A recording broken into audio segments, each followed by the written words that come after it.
In every part of the globe, we find people engaged in some form of worship. To adore something other than ourselves seems a part of our very nature. Islam considers this urge to bow before a greater power an essential part of our spirituality. The prayer of a Muslim is meant to develop a deep, personal relationship with God the Creator. This relationship is expected to carry over into all aspects of a Muslim's life. Every area of endeavor, whether done on a personal or collective level, is supposed to reflect the consciousness of God. The uniqueness of this way of life is that it isn't based on a set of dogmas or blind faith. Muslims believe that the proof of God's existence can be found throughout the universe, in human history, and within man himself. In Islam, God, or Allah, is unseen, but the signs of a single supreme being that has no partners are everywhere. Allah is described as the cherisher and sustainer of all that exists. He is most merciful, capable of unlimited compassion and grace. For Muslims, nothing in the universe can be compared to the Almighty. The relationship between the Creator and created in Islam is straightforward. Muslims call upon God directly, at any time, with a firm belief that the All-Knowing is listening and will respond to their prayers. Nowhere is the social and spiritual consciousness of Islam more vividly portrayed than here. This is called a masjid, and is more commonly known to us as a mosque.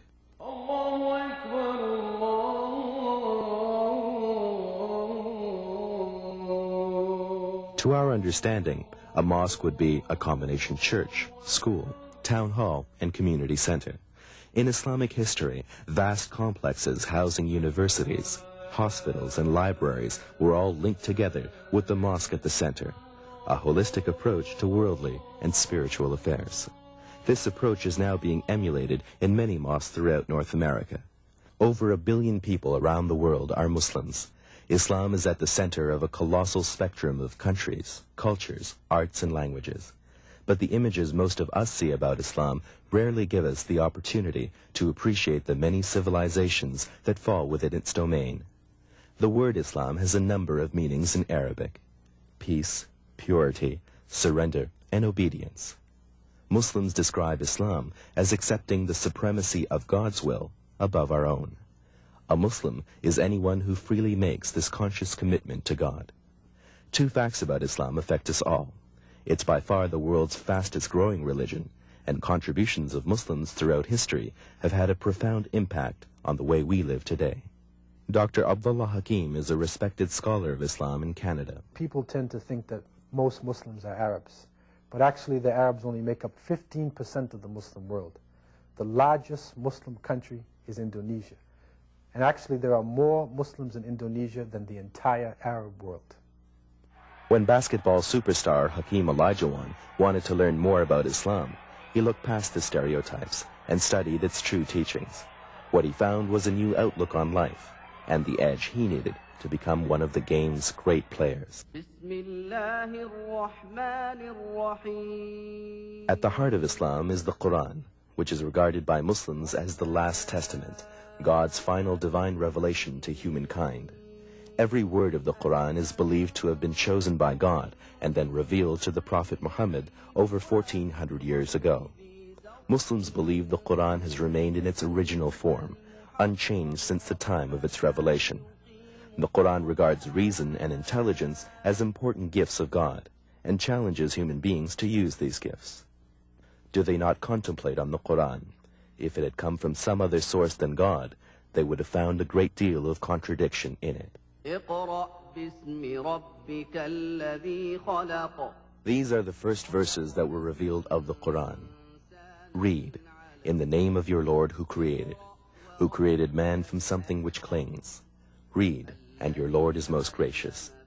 It is he who taught by the pen, taught man that which he did not know. Well, this verse is a very significant one in that it actually goes into the depths of human life.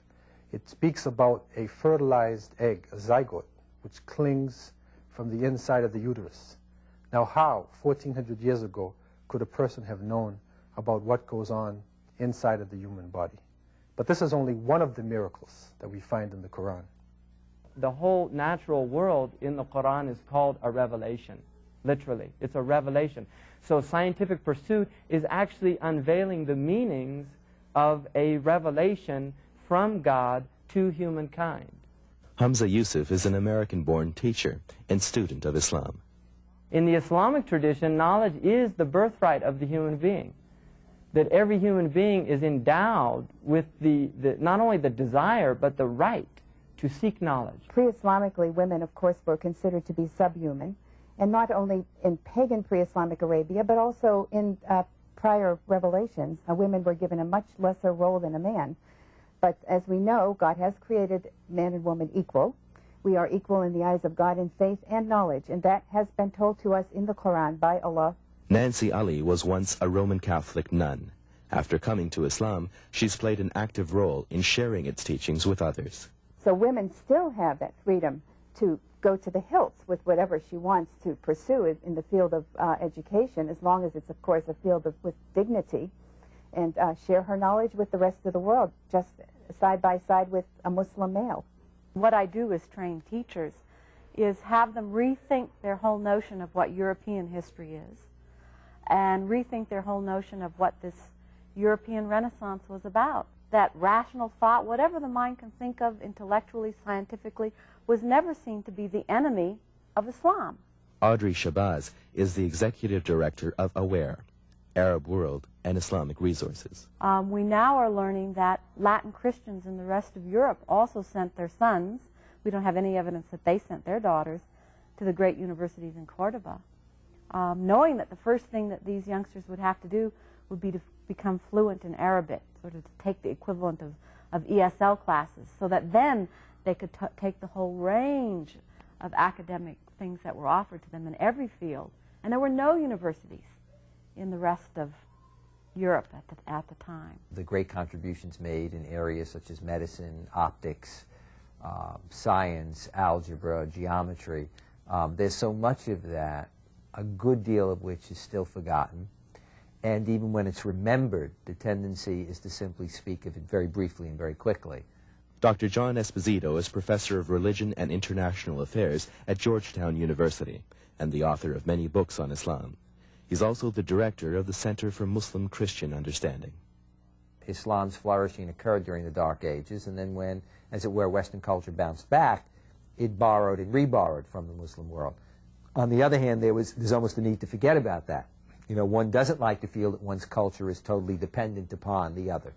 And then given the historical confrontations at different times between the Muslim world and the West, there is even less cause to want to see what one borrowed as opposed to seeing the otherness, you know, the tendency to almost want to demonize the other. Today, Muslims all over North America are building Islamic schools like this one inside a mosque near Toronto. Here, Islam is not presented as a faith, but as a way of life. Rubina Khwaja teaches a grade 1 and 2 class at this full-time Islamic school. Islam does not teach you to secularize the religion and anything else apart from religion. So they're trained from the very young age over here to see Islam as something that is normal for them, something that will be normal when they grow up and have their careers or their jobs or mothers and fathers, whatever they be. And what we try to do is we try to establish a relationship of the Creator and everything that is created. So when the children learn about the trees and the leaves and the oceans and the ponds or the phases of the moon, whatever it may be, it's part of our curriculum, but we teach it first from the Quran. What does Allah teach us about that in the Quran? And then we learn from there. What we hope that would result from fostering the Islamic spirit and everything they learn is that they grow up to be confident individuals, individuals who can function in society as Muslims and to help the other people in the society. They can see where Islam fits in. Like, it's not something separate, but it's something that's very nice. It's something that's very normal.